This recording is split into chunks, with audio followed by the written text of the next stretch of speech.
All right, what is going on? We are back at it with another day of some examples. So we're working mainly with Newton's laws right now. And just to go over some of the unit stuff, because I know some of the units we've been doing are kind of weird.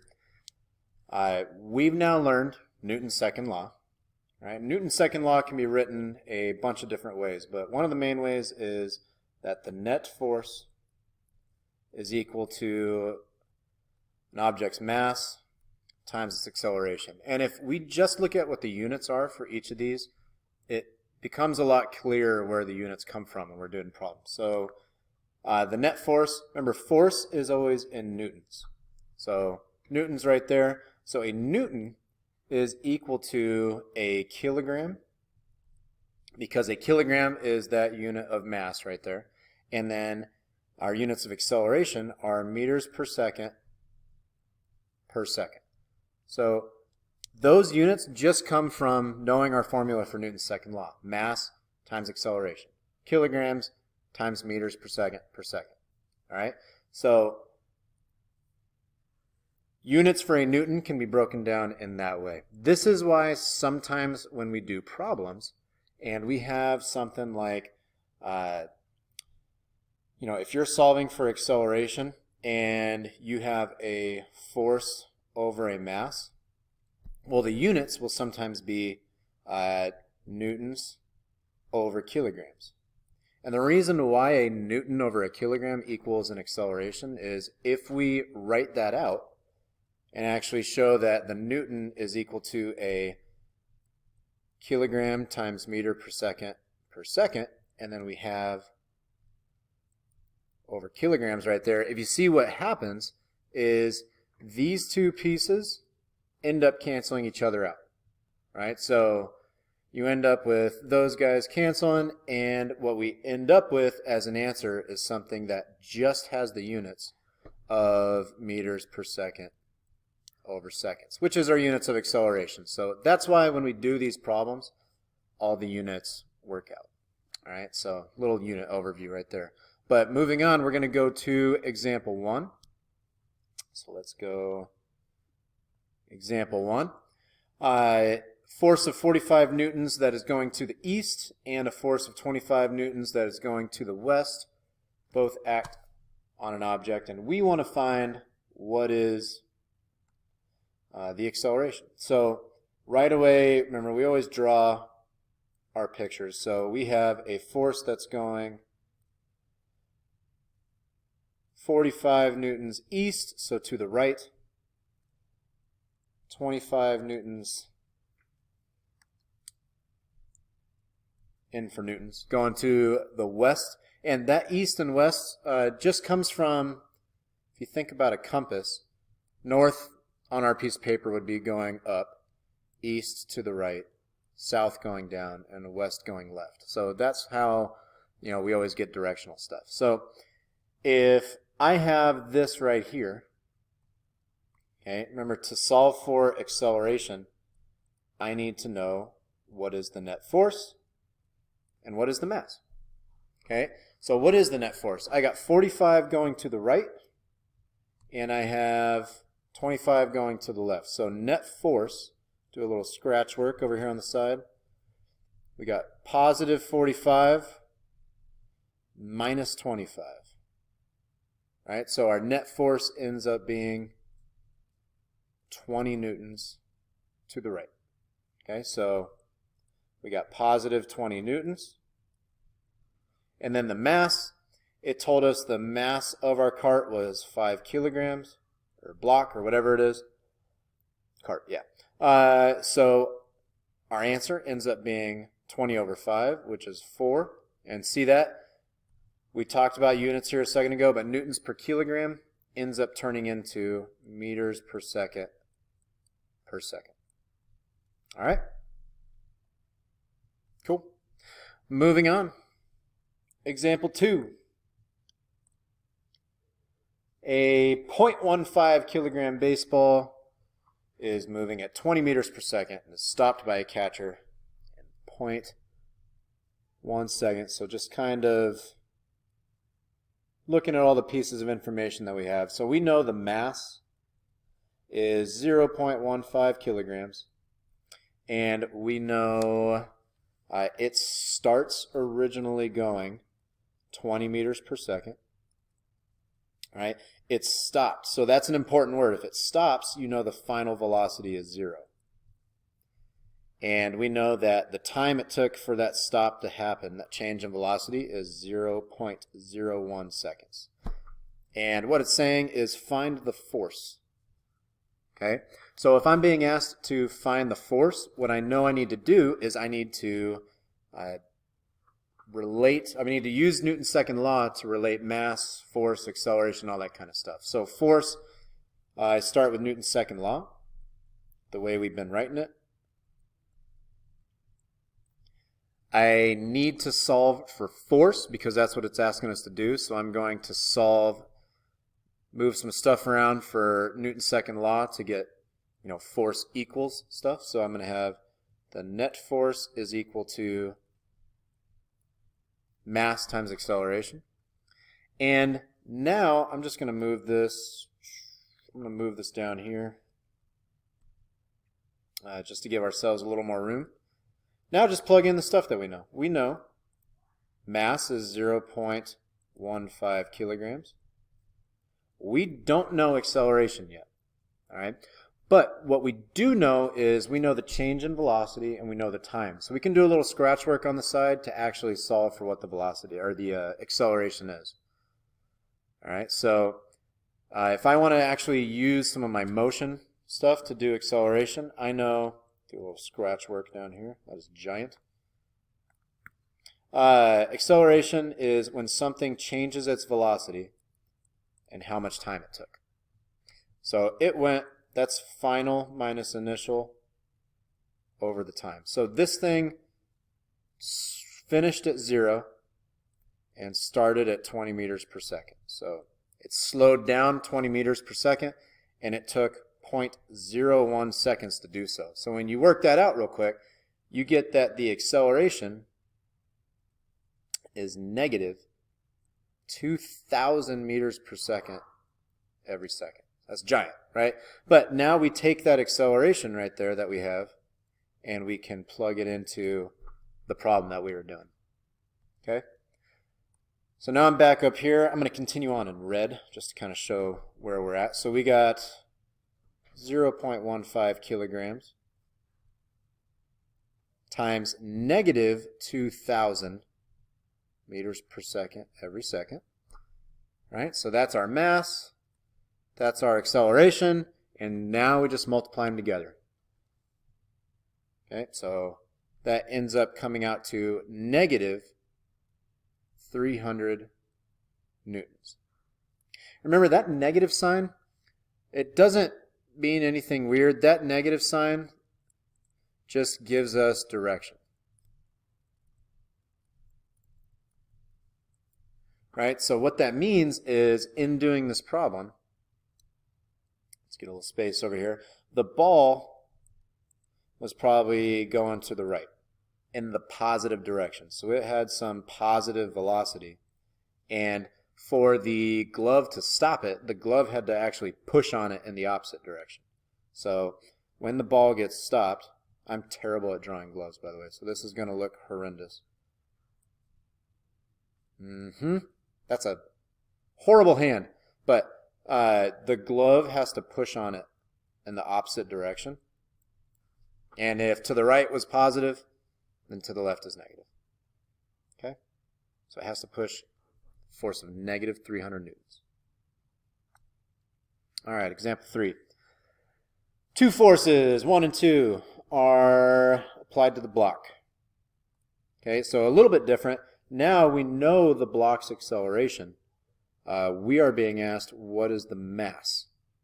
Okay, and this is another really important part. Define the left as positive direction. So anything going to the left is going to be positive.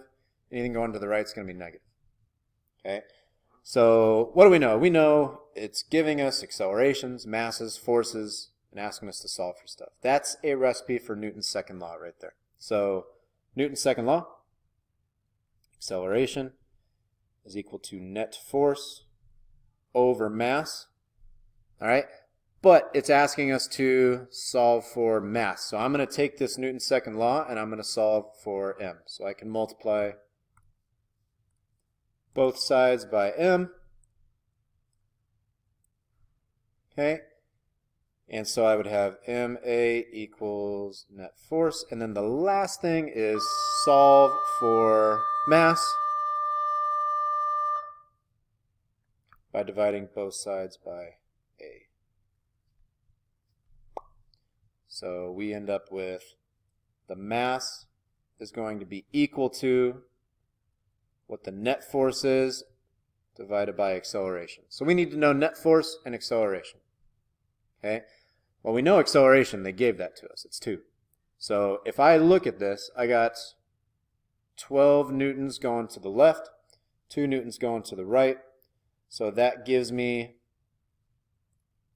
a net force of positive 12 and then negative 2, because remember, anything going to the right is negative,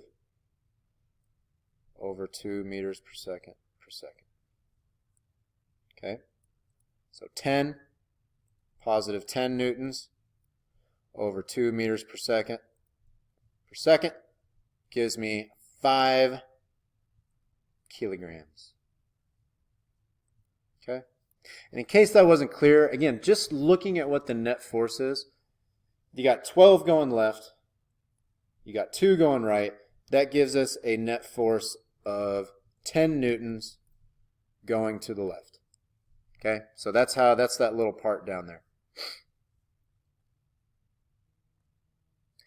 Moving on, we have example 4. Oh, what is the weight of a 2 kilogram object on the surface of Earth? This is still a formula that's kind of, it's not sticking in the heads of us a lot, and it's needs to be, right? It's a pretty simple formula, but anytime you want to know the weight, which is what we call the force of gravity.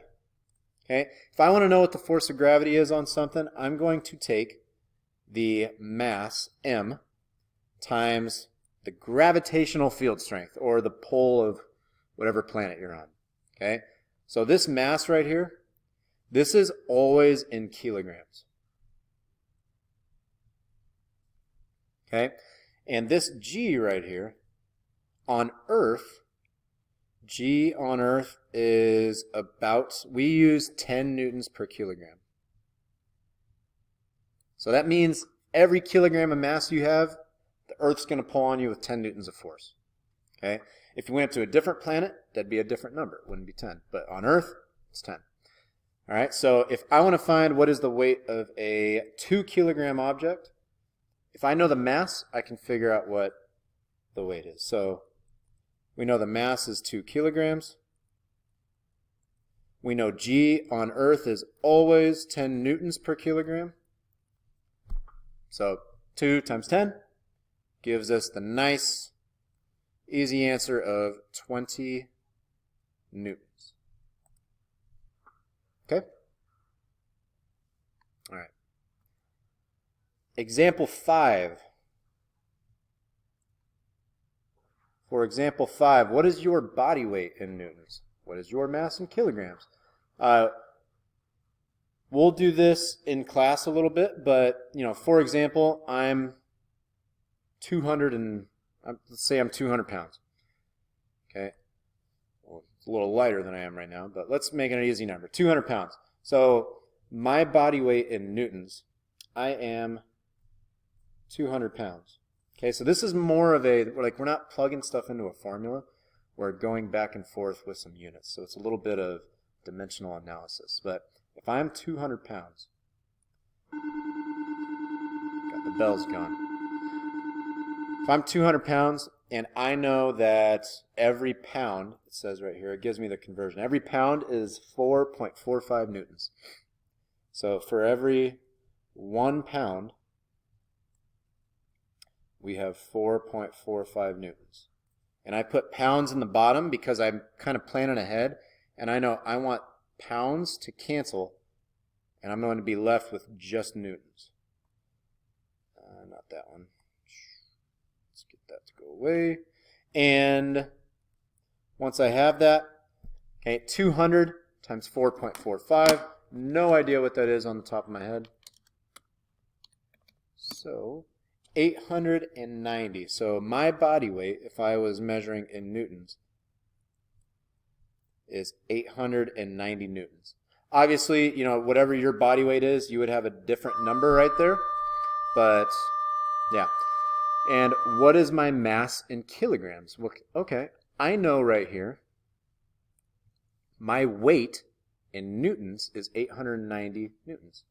Now remember, the force of gravity is from the last example. We can figure that out by taking mass and multiplying by g.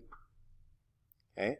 G for us has been in newtons and kilograms. So we know enough right here to just kind of solve for m. So I know my weight is 890 newtons. I don't know what the mass is, but I know G is 10. Okay, and now solve for m. Divide both sides by 10, and we would have that my mass is 89 kilograms. All right? So it's just kind of knowing, first part's just units. Second part is using the weight formula. Okay, a few more examples. Example 6. A 2,500 Newton force pulls an elevator up. There's a kid inside the elevator, and we want to figure out what is the resulting acceleration. So there's our elevator. We have kid inside the elevator, and the elevator is getting pulled upwards with a force of 2,500 newtons. And then this elevator has the weight of the kid, right? And the weight of the kid, we can solve for that. If we know the mass of the child is 20 kilograms, well then 20 times 10 gives us a weight of 200 newtons. So we know this is 200 from the kid. But there's also the weight of the elevator. So the elevator is 100 kilograms.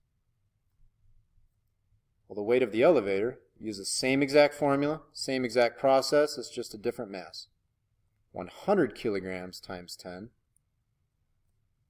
and that would be 1,000 newtons. So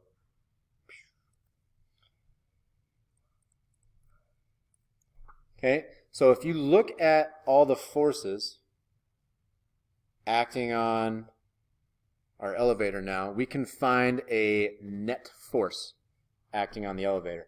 I got 2,500 newtons going up.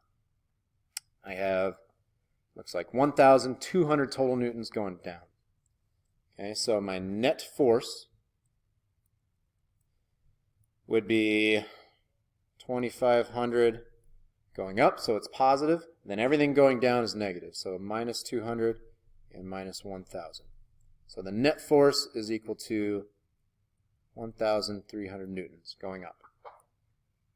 Okay, and now solve for the acceleration. Okay, well, if I'm solving for the acceleration and I know forces and masses, you got it, Newton's second law. So Newton's second law, net force divided by mass. Net force we just figured out, 1,300 newtons. Mass is the whole mass of the elevator. So that's the elevator and the kid inside, right?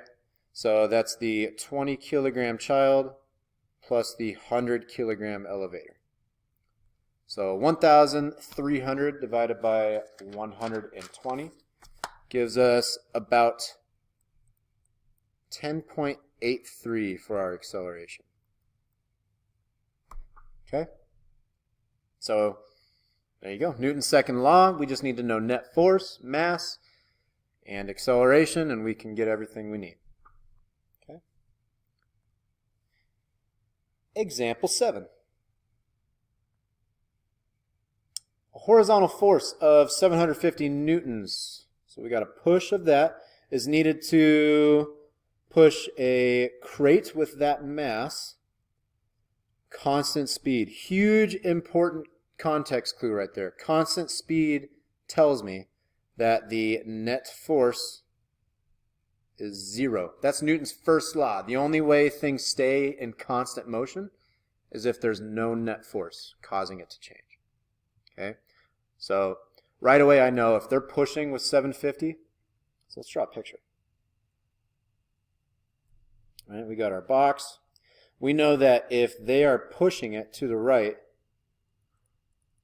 with 750 newtons of force, then there's going to be some friction going the other way, balancing that out. Also, 750 newtons of force.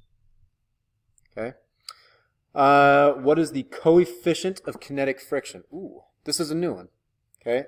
So we did this in a lab the other day, but coefficient of kinetic friction, that lets me know we're solving for friction. And for friction, we use the Fun equation, what we call the Fun equation, because it's friction equals mu, the coefficient of friction, times the normal force.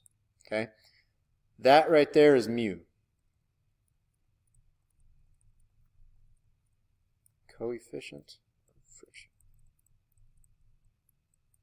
And we say it, you say it and it sounds like mu, but it's actually spelled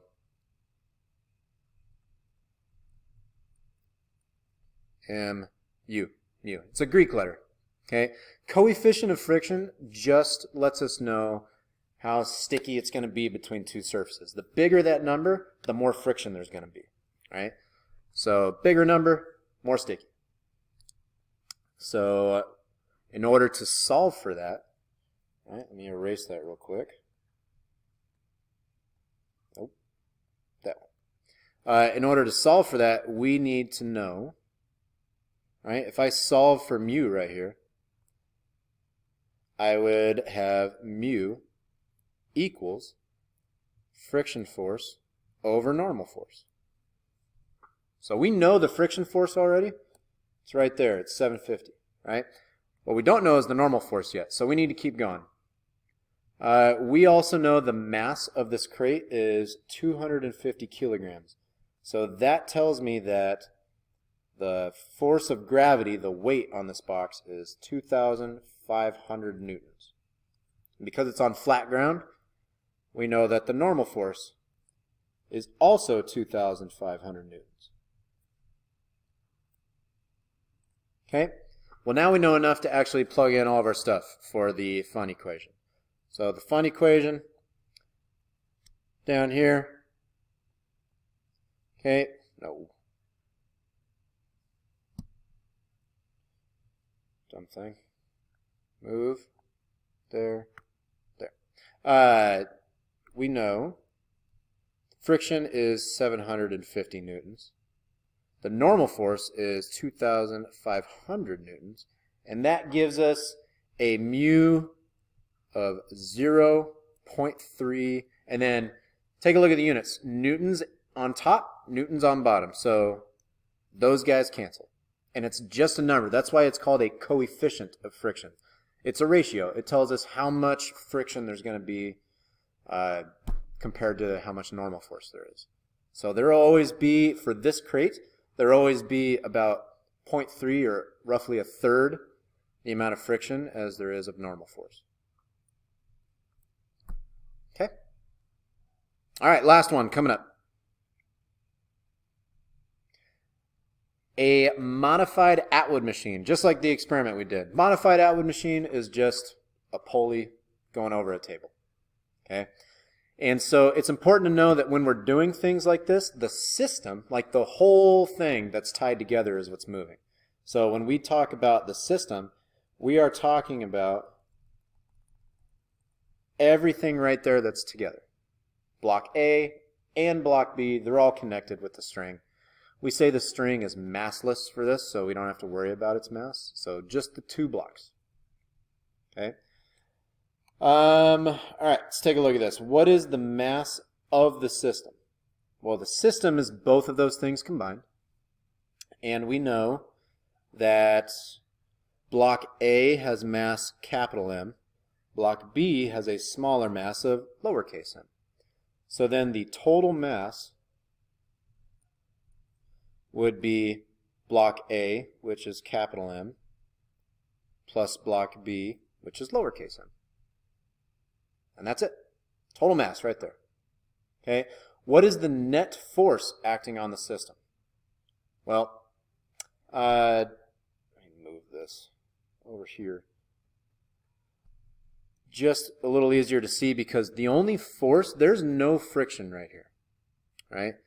So here there's a force of gravity and a normal force, and then it's getting pulled that way. But there's no force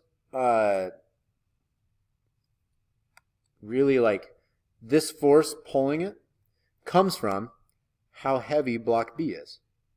So when we look at this whole system, you know, these forces right here that are going up and down, they don't affect its sideways motion. So that's why they don't factor into this. The only thing making this whole thing move is that one force, however heavy block B is.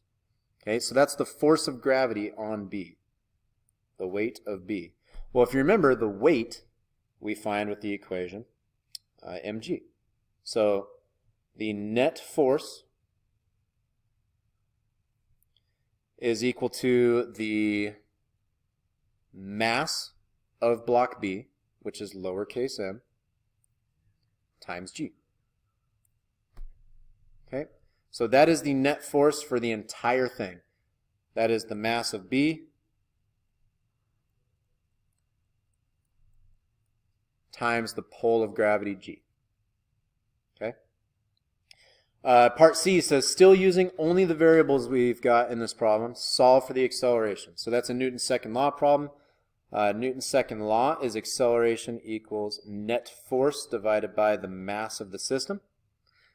Okay, we just figured out what is the net force. It is mg divided by the mass, the total mass of the thing. So total mass is capital M plus lowercase m. I can't really simplify this at all. The only way that you'll sometimes see this written, just to like look a little cleaner, is they will put all of the m's in their own little parentheses and then say times g outside. All right? So that is the acceleration of that modified Atwood machine. This would be the net force acting on the modified Atwood machine, and this is the total mass. All right? If you have any questions, comments, concerns, see me in class, and I will see you guys later.